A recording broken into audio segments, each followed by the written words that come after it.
Assalomu alaykum. Hurmatli narsalar. Bugun biz sizlarga ikki qavat shetkali universal diafragma haqida gaplashamiz.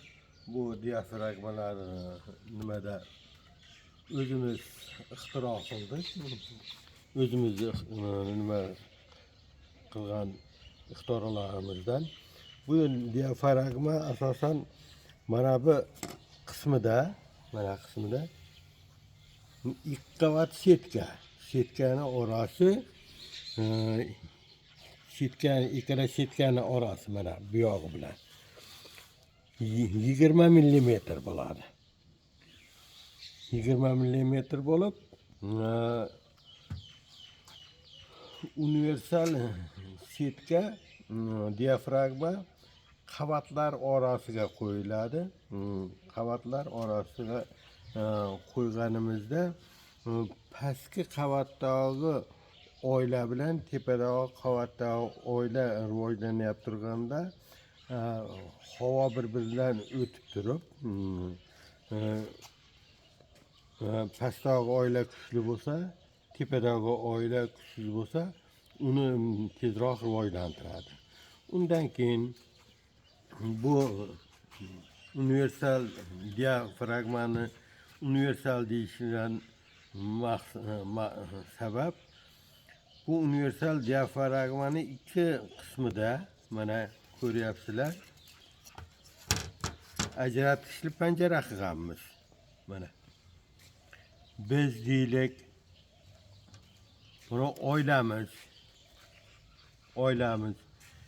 birinchi qavati rivojlangandan keyin ikkinchi qavatga bola ayri qilib ajratganimizda universal nimani diafragmani qo'yib, mana bu ajratgichli panjara qismini berkitib qo'yamiz. Mana berkitib qo'yamiz. Pastdan issiq havo tepaga o'tib, tepadagi bola ayri ham asta-sekin yaxshi rivojlanaveradi. Tez rivojlanadi. Professor Hokni ma'lumotlariga qaraganda 80-yilda Pishrovs'da jurnalda yozgan, agarda pastdagi oila bilan tepadagi oilalar orasida shunaqa ikki qavatli shetkali diafragma qo'yib 51 kun turganda, u 51 kundan keyin bu diafragmalarni olib tashlasa, ikki onali sistema bo'lib, orasiga ajratgichli panjara qo'ymasa ham bular pashli 100%ga yaqin onalar bir-birini o'ldirmasdan rivojlanaveradi. Ya'ni ikki onali sistema bo'ladi. Xuddi shu maqsadda biz pastdagi oila, tepadagi oila rivojlanib asal sezoniga kelganda mana bu qismdagi fanera qismini olib tashlaymiz. Olib tashlab, arilar bu ajratgichli panjaradan bir-biriga o'tib aloqa qilib, undan keyin 3-chi etajdagi magazinlarga asal topilaveradi. Bu ikki onali sistema qilishda ishlatiladigan universal diafragmani bitta vazifasi. Ikkinchi vazifasi nima deyiladi? Mana bahorni o'rtalariga kelgandan keyin biz sharoitda ona chiqarishga kirishiladi. Ona chiqarishga kirishilganda pastda yurgan oilani onasi bor romlarni va ochiq urug'li romlarni shu diafragmani mana bu etajni orasiga deylik. Mana sizlarga ko'rsatayım.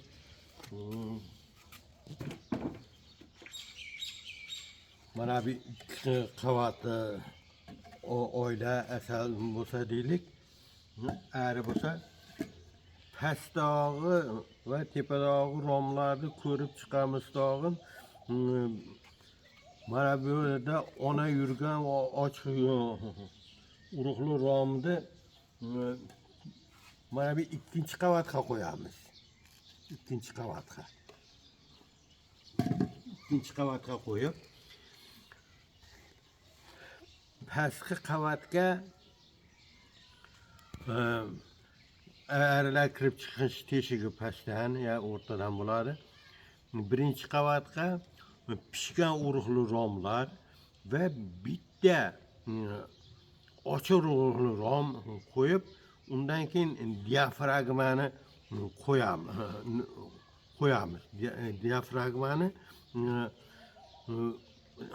quvusini arilar kirib chiqadigan qismini 180 gradusga burib qo'yamiz va ona bor qismda buni diafragmani ustiga qo'yamiz. Ustiga qo'yganimizda hamma arilar pastdan qatnab, pastda juda katta miqdorda ari yig'iladi, yosh arilar ham o'sha yerga bir kundan keyin qiladigan ishimiz tepa etagiga olib qo'yamiz. Mana diafragmani ham olamiz. Bundagi ochiq urug'li romni shunday olib ikkinchi etagiga beramiz. Bu pastga o'sha ochiq urug'li romni o'rniga biz payvand romni, ya'ni qurtchalari payvand qilingan, kosachaga olib o'tilgan romni shunday qo'yib, diafragmani qo'yamiz. Diafragmani qo'yamiz tag'in. Bu ikkinchi etajda qo'yib qo'yaveramiz. Bundagi uchib yuruvchi arilar uchib chiqib pastdan kirib ketadi. Bundagi tepada arilar as qolishi mumkin. As qolsa ham pastdan ko'tarilib turgan issiq evaziga bu ikkinchi etajda ona bor va ochiq urug'lar var. Ular shabadalamaydi, sovuq bo'lmaydi. Birinchi qismda juda katta ko'p ari bo'lgani uchun bergan payvand romimizni yaxshi tortadi. Ya'ni undagi onadonlar katta sifatli tortiladi.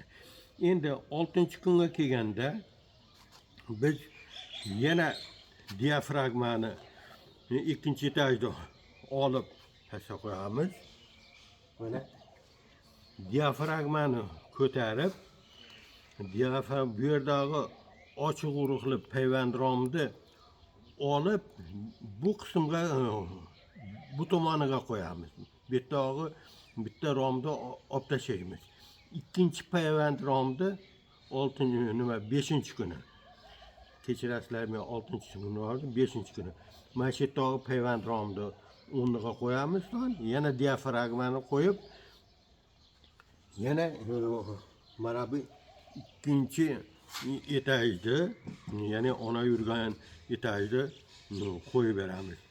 Endi ikkinchi payvand romni ham ular ona cho'zadi.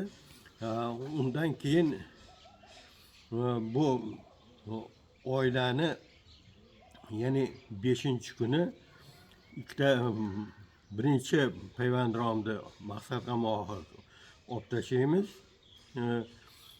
Onadonlarni tayyor bo'ladi, matishnilar bitta onadon nima qiladi. Mana bu ikkinchi etajdagi ona yurgan romlarni buni etajda olib bundagi pishgan urug'li romlarni arisiz bu birinchi etajga solib beramiz. Solib berib, bu arilarini shuni letogini oldiga to'kamiz. Silkib beramiz. Bu yerdan kirib ketadi. Pastdagi bo'shagan romlarni, ya'ni raspuldlar chiqib bo'lgan romlarni bu ona yurgan etajga qo'yamiz. Tag'in buni yana o'z joyiga qo'yamiz. Qo'yganimizda Şu bizga yana shu oiladan ona chiqarish davom etadi. Xuddi bu qilgan ishimiz nimani ona chiqaradigan zavodga o'xshab qoladi. Buni mana bu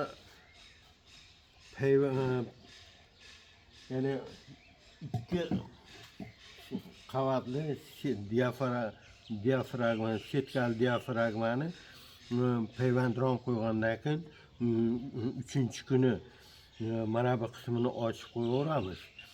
Arilari ma'lum qismi tepadagi ochiq urug'lari baqqanchi ketaveradi. Bu uchinchi kuni bo'lgani uchun 4 kunlik, 4 kundan oshiq nimali urug' bo'ladi. Shunday qilib bu past qismda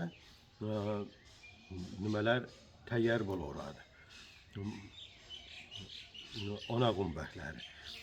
Ikkinchi marta qilyap turganimizda yana xuddi shu qismda qo'yamiz. Payvandromni berganimizdan keyin 2 kun mana shu qismda yana bekitib qo'yamiz. Arilar juda ko'p, bu yoqqa o'tolmaydi. Ikkinchidan keyin 3-kuni bu yerda yana ochib, yana onali etajni bunga qo'yaveramiz. Tashlarilar tepaga chiqaveradi. Xuddi shunday qilib biz bir necha marta shu ochiq nima ikki qavatli setkali diafragmadan foydalanib onarilarni bemalol chiqaraveramiz. Bu usul masalan Yangi Zelandiya Klokni usuli bor, yana boshqa usullar bor. Ulardan bu jicha farq qiladi. Masalan, Klokni usulida ham o'sha har haftada pastdagi-yu, tepadagi-yu romlarni tekshirib, ularni tozalab, totgan matishlarni shunday qiladi. Bunda o'sha ishlar ancha yengillanadi va shu onari chiqarishda xuddi ona chiqaradigan zavodcha sifatida bu onarini yetkazib chiqaraveramiz. Mana shu universal diafragma ikki onali sistema ari baqishda ishlaydi. Keyin mana shu ona chiqarishimizda xuddi mana shunday qilib ishlatamiz. Bu ancha qulay. Bunda ona chiqaryapmiz, nima qilyapmiz. Bu sizlar ham shunday qilib olsalaring yaxshi bo'ladi. Bunda bu ikki qavat setkali universal diafragmani setkalari bilan mana buni orasida 10 mm qilinadi. Bemalol mana bu nimaga ona chiqaryap turgan qismimizga biz bu yerga oqsilni pasta qo'yishimiz uchun, nimalar uchun yaxshi bo'ladi. Ari juda ko'p bo'lgani uchun ma'lum qismi mana bu yerda ham to'planib turadi. Bu qismida ham o'sha romkalar tegib qolmasligi uchun mana setkadan mana bu qismida mana bu qismini 10 mm qilganmiz. Bu mana bu yerdan balandligi 10 mm letok hosil bo'laveradi. Mana shu universal